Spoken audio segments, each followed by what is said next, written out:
Hey everyone, it is Mica, and I'm back with more classes of Pantheon, Rise of the Fallen, and today I'm going to start with the first and the most well-known of healers, the Cleric. Now, every game and its mother has clerics, and about 99.9% of those are healers, so there's absolutely nothing new in that respect.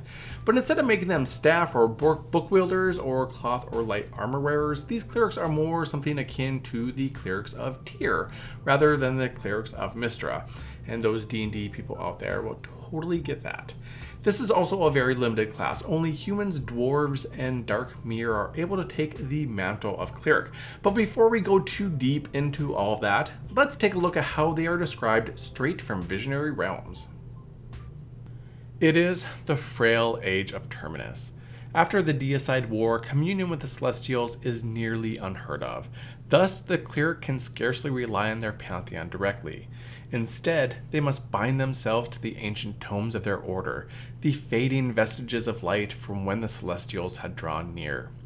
Clerics have mastered the restorative arts of their order, allowing them to use a myriad of potent healing abilities, but the cleric can also dramatically enhance the defenses of their allies through the use of powerful signets, writs, and ethereal armors.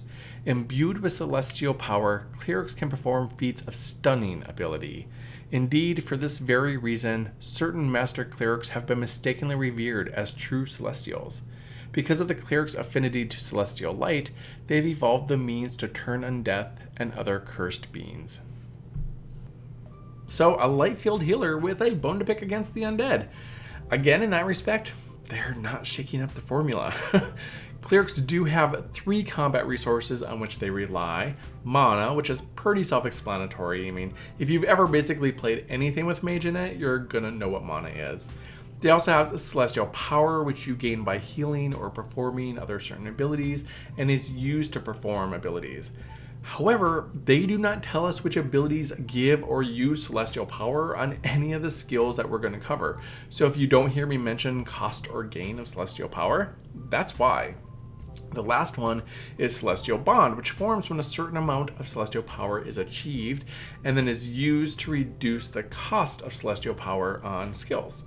Now, like I previously mentioned, you aren't your cloth armor squishy healers either. Their clerics are able to wear any gear, including full plate mail, and they're also able to use 1- and 2-handed blunt weapons, celestial tomes, and shields.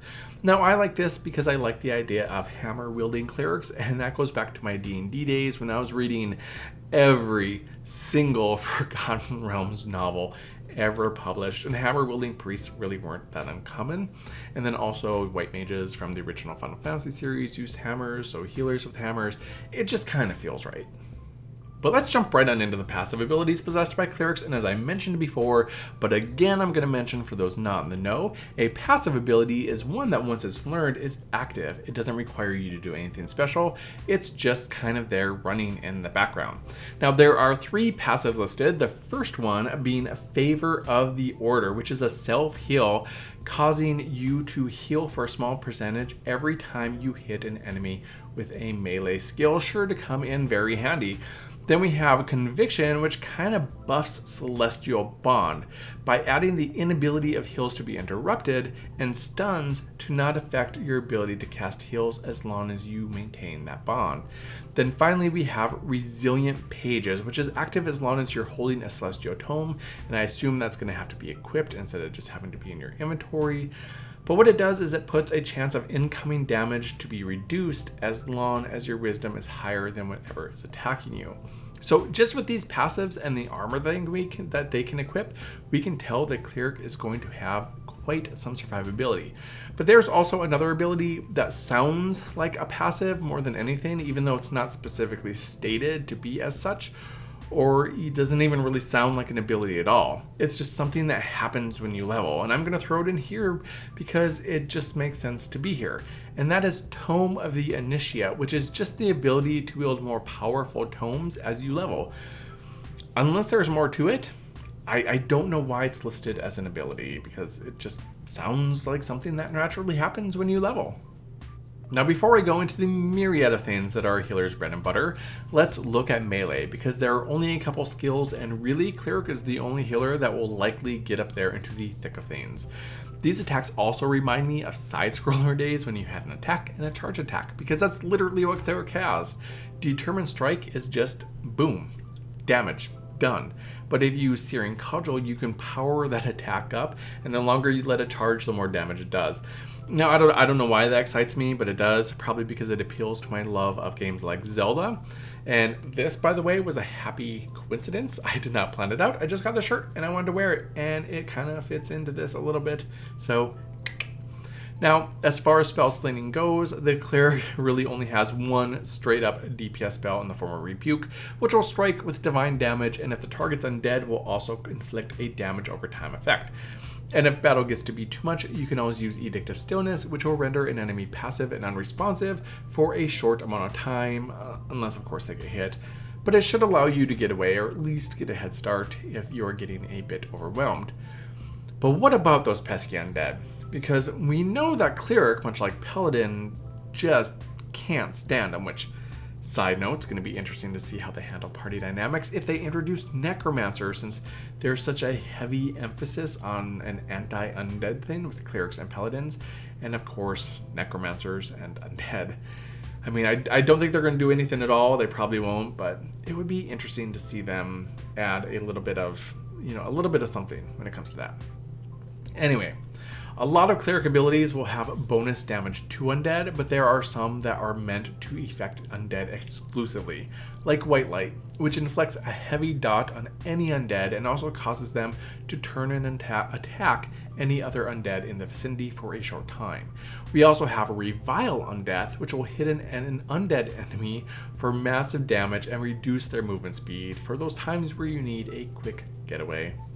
Echo, or Echo, however you pronounce it, Purifying Bolt, will also hit an undead enemy with a powerful blast of divine damage, but with the bonus of healing your defensive target for the same amount, while purifying any disease or poisons from them.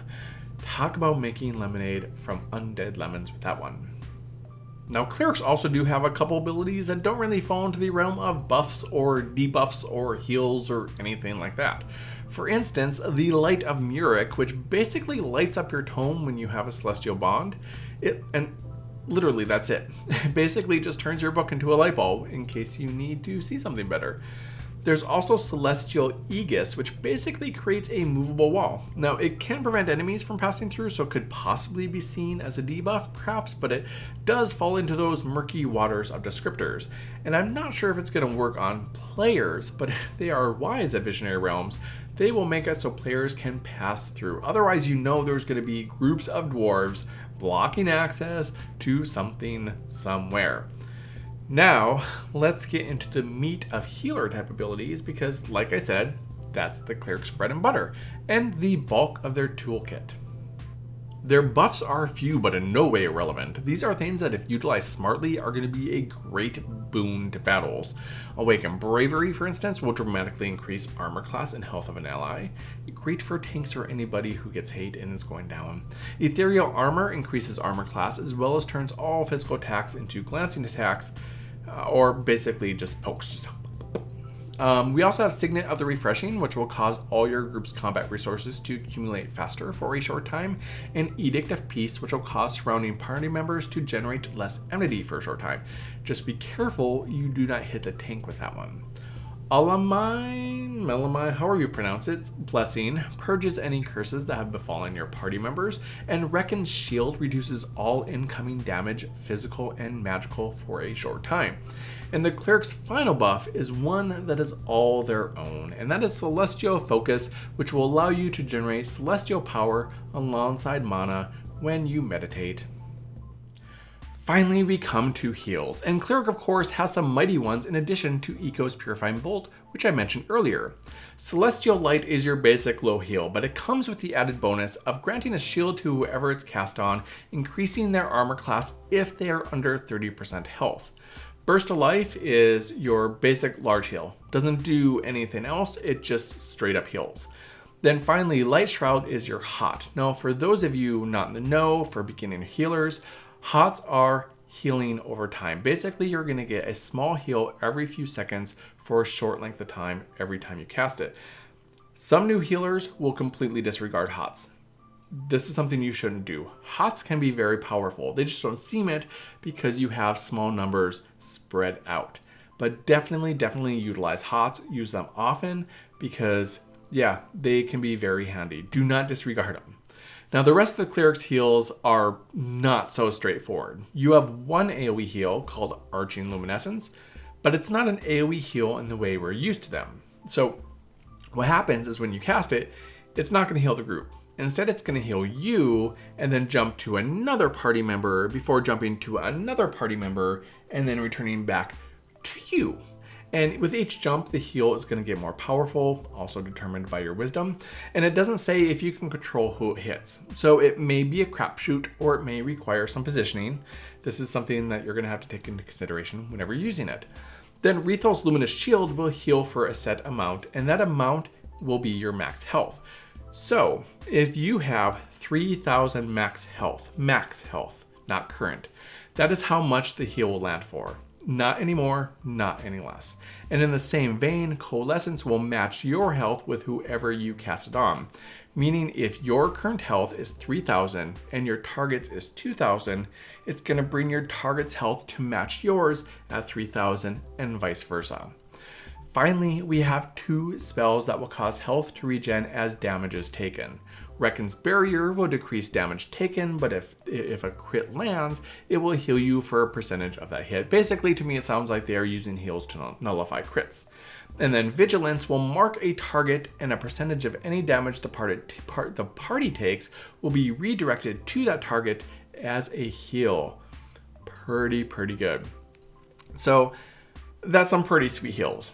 But if you done mess up, or if someone doesn't like to dodge and dies, you always have Resurrect, which is used out of combat, causes res sickness, and restores a portion of lost experience. So experience loss upon death confirmed. And then you also have Plea of the Devout, which you can use in combat, causes no res sickness, and it restores 80% of max health and mana, but it doesn't say if it restores any experience, so I'm assuming it doesn't. And that is Cleric in a nutshell. Basically, Cleric is going to be a healer that has melee ability and a lot of survivability. Not necessarily your typical squishy healer that's going to be sitting in the back casting heals and not much else. Not only does it have a decent arsenal of spells, but they also have huge armor wearing capabilities and can wield them blunt weapons. So if you're out on your own gathering resources or just doing a little bit of exploring, it likely won't be as treacherous as it usually is when it comes to healers. So if you're looking for a healer that has big heals but still is not afraid to get their hands dirty, then my suggestion would definitely be Cleric. Next time, I'm going to be covering one of my favorite classes, being a tree-hugging dirt worshiper myself, the Druid. So if you want to know more about Pantheon, like and subscribe because I'm going to be doing a whole lot of Pantheon continuously amongst other stuff. My social media and Pantheon's official site are listed below, and as per the usual, it's been a hoot. Until next time, have fun and stay cool because it's hot out there.